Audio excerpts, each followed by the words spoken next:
हम लाहौर का हमारा टूर सारा पूरा हो चुका। अभी हम यहाँ से निकल रहे हैं दोबारा अपने एरिया की तरफ।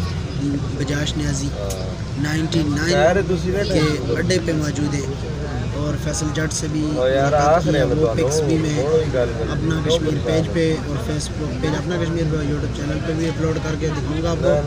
इस टाइम पे हम बजाज न्याजी 99 के टर्मिनल पे मौजूद हैं और यहाँ से वापसी का सफ़र बांध रहे हैं। बाकी इसी पिछले वीडियो के अंदर आपको दिखाएंगे बहुत सारे आपके मिला के तो जो मैं शूट किया है तकरीबन उनमें मीनार पाकिस्तान, शाही किला, बादशाही मस्जिद, इस तरह की और जगह काफ़ी सारी एक्सपोज की हैं, वो आपको दिखाऊँगा। 99 बजाज न्याजी की